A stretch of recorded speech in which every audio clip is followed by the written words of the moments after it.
Learn to be super successful. Subscribe to my channel, Meathead. You saw Raymond last night, which is the antithesis of Robbie. It's fair to say. Took him 800 days. And in the back of your mind, fuck, 800 days. You know, I didn't come here to spend 800 days, right? You want 80 days. Well, we'll talk a lot about him. But just as I said, Robbie is an example, but not the right example. Raymond is an example, but it's not the right example. It's not. Those are the two different ends of the continuum that you will, hopefully, in hopes not a strategy, will fall within.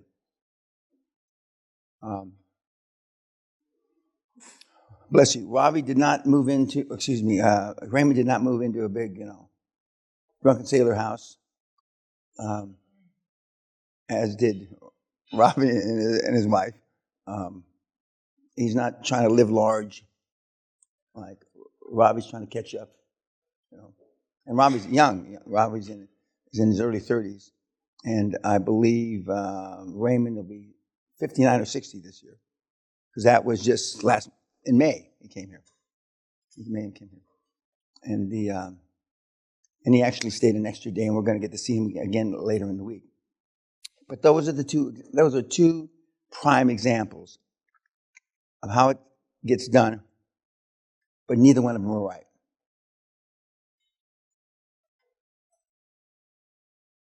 Neither one of them. We're going to see later in the week Andres Milder, the Nazi, who followed the program 95%. He's the closest in recent years to following the program. Not 100%, but he's as close as we've had in a long, long, long time. And it took him 1,613 days, as he's going to tell you. And you don't want that either. And of course, then there's the pig fucker. You like the 26 days, but, other than the Irish fellow in the back, it's difficult to relate to, the kid. But the kid is more like me, the Irish kid. He didn't, he's not interested in inclusion and all those things, and he just shoves it right down your fucking throat. But you're going to see 10, 12 different styles. I don't ask this anymore, but I said, which one of the styles do you relate most with? I don't ask that question anymore because you're delusional. It's like the girl that said that she was like Steve Jobs that I choked. Okay? And the main part of this talk right now is the delusional part. You come here not living in a dream world. Even though we tell you, you look at the YouTubes, etc., you sign the disclaimer and all this crap. The best of you in this room is delusional. Maybe a little. The worst of you in this room is big time delusional.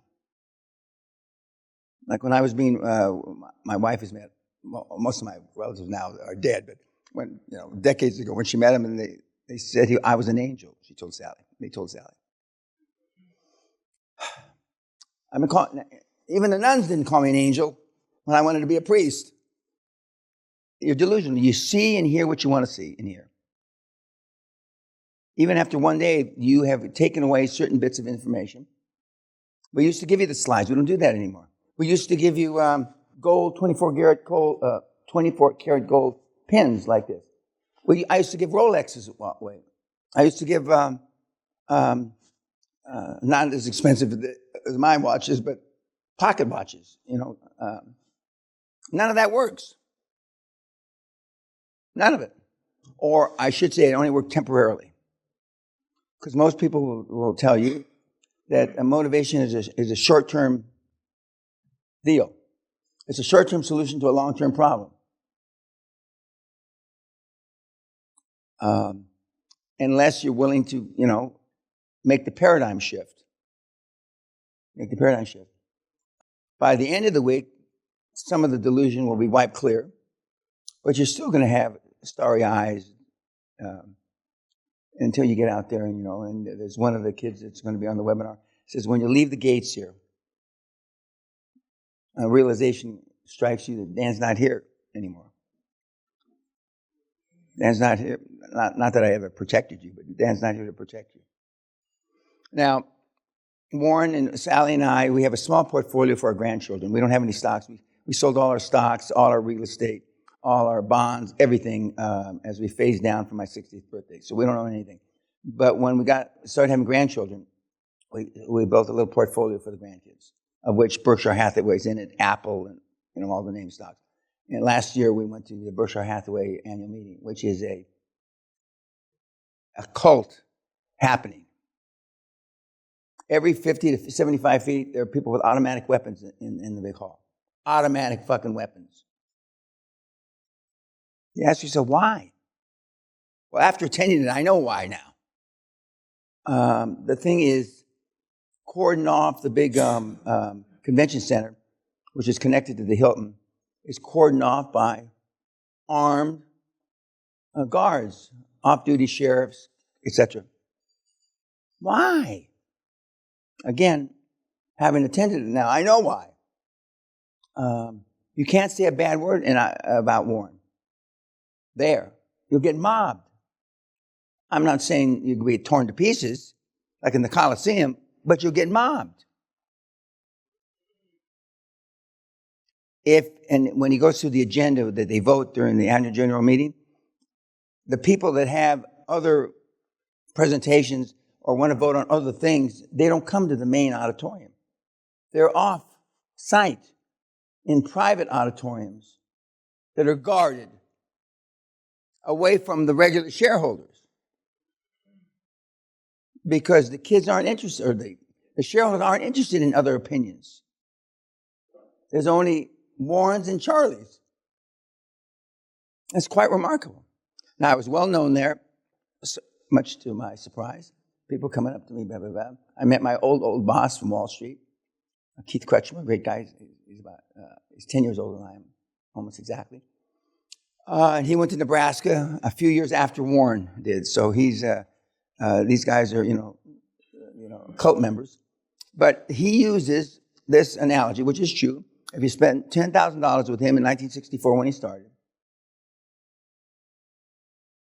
and you reinvested all the dividends, all the capital gains, till the end of 2022, you had $375 million.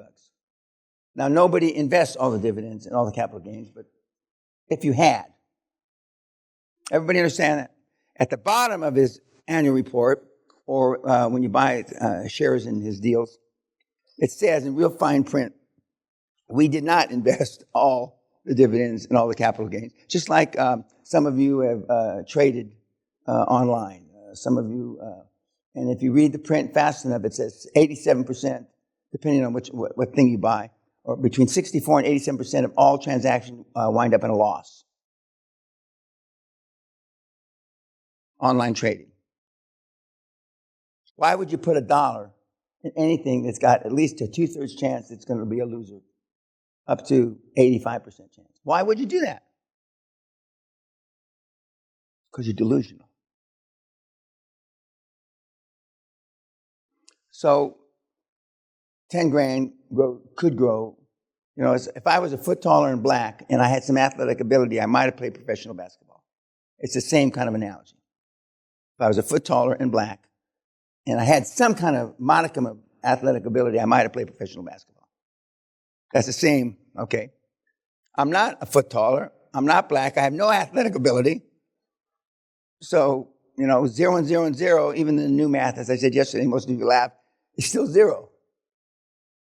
But this is how most of your life has been spent looking for, more recently in the last 30, 40 years, that personal development answer. And you've yet to find it. Otherwise, you wouldn't be here. Now, when I discovered, if that's the right word, I'm not sure that's the right word, in the early 70s, what we now call QLA. I was gobsmacked, as they say here. I was overwhelmed. I didn't understand. I went to some of my superiors. What the fuck? I mean, how come everybody doesn't do this? Yeah, we know about Andrew Carnegie. Yeah. No fees, Dan. And I ultimately left Wall Street because of that.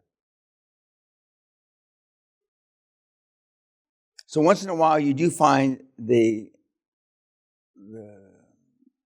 bird that lays the golden egg, but nobody's interested. I've had probably 1,000 inventions, no, more than that. A couple thousand inventions come across my desk over the years. One of which was for a 25-hour clock, meridian clock, instead of 24 hours. It made all the sense in the world. And I told the guy where to go, and he said, I've been to all those places. Nobody's interested. And I said, do you understand why? No. And he's heartbroken, you know. He spent all his life doing this fucking 25-hour clock.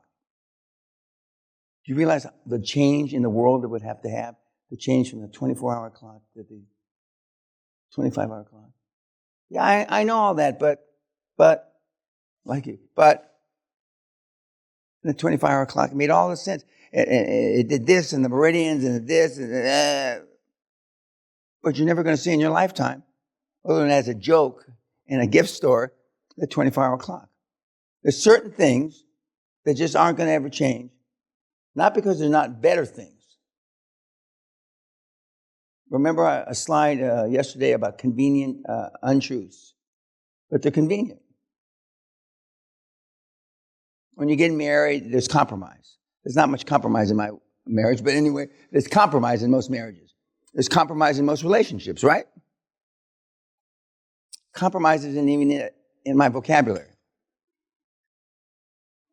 And if I had not been as well founded in the financial community as I am, this, inclusion and all this stuff would have buried me.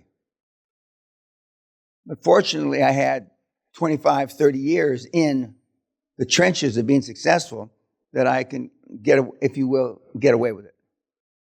Okay. Warren gets away with this because it's the truth. If everybody invested, but nobody has, or, I can't find anybody. Now, this is the low case for 1993 when I started to the 2022. We haven't updated it for 2023. We start with zero, not $10,000, because we didn't have any money in our program. Everybody follow me? You take it to the 30 years, which was a couple months ago, it's a little less than $700 million. If you invested and reinvested and you exit, reinvest the exit. Exit, reinvest the exit. Exit, reinvest the exit. If you paid any dividends, which we don't, you reinvest the dividends and capital gains. So we're roughly twice as good for 93 instead of 64. 30 years less time, twice as much return. This is the low case. These are EY numbers, by the way, not my numbers.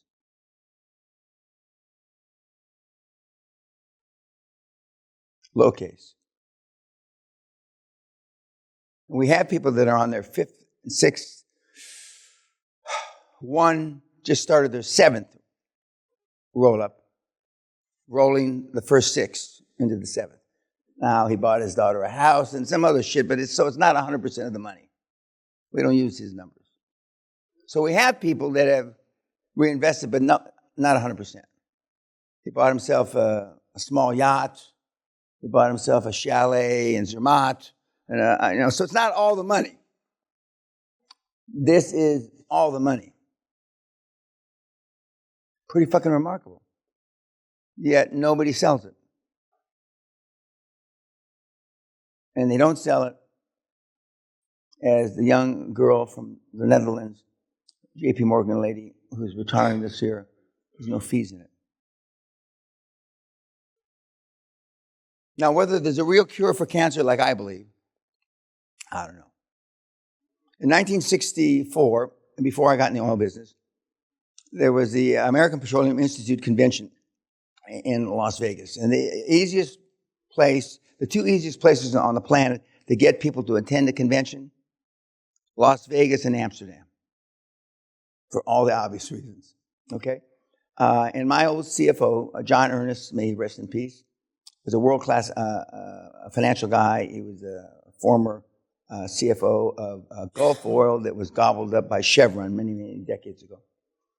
And he was a young financial guy. He was a former partner with Price Waterhouse, not Price Coopers, it's back in the old days. And there was going to be a presentation by the controller of Chevron in Las Vegas. Chevron used to be headquartered in San Francisco. He left San Francisco at 10 in the morning to arrive in San Francisco 3 or 4 o'clock in the afternoon. And the next morning at 10 o'clock, he was going to give a presentation. He left his house, kissed his house like in the movies, kissed his wife and the kids, and went off driving, because it's about a 4 or 5 hour drive. And he never checked in the hotel. And so they said, well, blah, blah, blah. And so when the presentation time came, he never stepped up to the podium. He had a paper to deliver. He disappeared. Not dissimilar to the guy that cheated my father and the other ex-FBI, CIA guys that wound up chopped up in Tonopah, between Tonopah and Reno. Never showed up. Big investigation, they couldn't find him yet. He was going to deliver a paper that the scientists at Chevron had discovered a way to turn ordinary water, changing 2 molecules, into something that was the same as gasoline.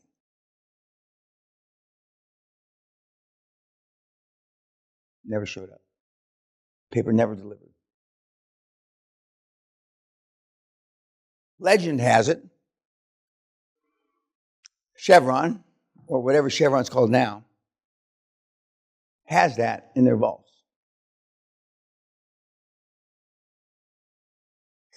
Is it there? I don't know. A lot of people from the American Petroleum Institute that had done peer reviews, is that the right term? Peer reviews of his work. He had that shit there. And he never showed up and he disappeared. There are certain things out there that are never going to be solved. The favorite today is big pharma, pharmaceuticals, which do have a bent towards keeping certain drugs off the market or cures off the market, whether they do it or not. I spent 7 days in Africa on a safari with Sally with a retired big CEO of a big pharma. His package when he left was about $450 million. They handed him a check for $125 million just to say what a good job he did. And so after a few days, drinking and bragging as you do, and he didn't say every rumor about pharmaceuticals was true, but he says a whole bunch of them are. So those cures aren't going to come. Those cures are going to come. But building, wealth and isn't one of them. Because nobody shut me down. And the reason why nobody shut me down and nobody's assassinated me, because they know nobody's ever going to put it out on the market in big quantities because there's no fees generated. Some people say that's the only reason I'm allowed to talk. I train about 200 to 250 kids a year. Last year we had 3 people, I might have said this the first night, 3 people that you crossed each other. Not crossed, like double crossed, but you bumped into each other. And I told you it's almost always fighting over who's a director on your team. Never deals. I can't remember the last time you were trying to go after the same deal in 30 years. I can't remember. Sally and I were trying to think when we went on the Ritz-Carlton yacht a while back. It was supposed to be the most expensive boat trip. We thought it was not dog shit, but we went on the first cruise, so they hadn't worked out a bunch of shit. So you don't go on the first one. You go on the third or fourth one after they've cleaned up all the bugs. And we sat around on the deck, and we were trying to think the last time you guys cost each other on a deal. Neither one of us could think the last time. We couldn't think of it other than for directors. So they allow me to keep teaching, coaching, because I'm only turning out between 200 and 250 a year. Otherwise, Goldman Sachs would have bought the QLA, which is trademarked, it's patented and all that stuff. They would have bought me. So you're using something that's analogous to the formula changing two molecules that they discovered allegedly, purportedly, theoretically, in 1964 and 1965 to turn water into gasoline. And nobody's going to bother you. Then why wouldn't you do it?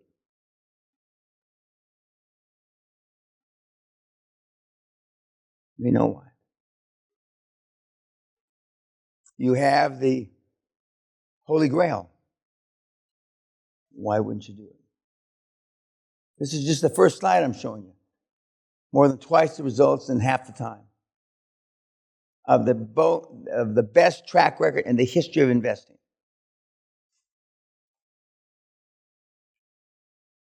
Which is that. Half the time, twice the results. Why wouldn't you do it? 93 to 2022, high case. What is it, 40, anyway, 14 zeros, whatever that is,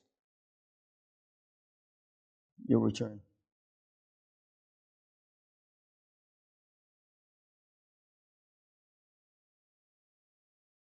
Why wouldn't you do it? It's overwhelming. But you're not going to do it. Remember the kid, the Indian kid with the baggage on his bicycle? That's why you're not going to do it. It's whatever the opposite of spectacular is, that's what it is.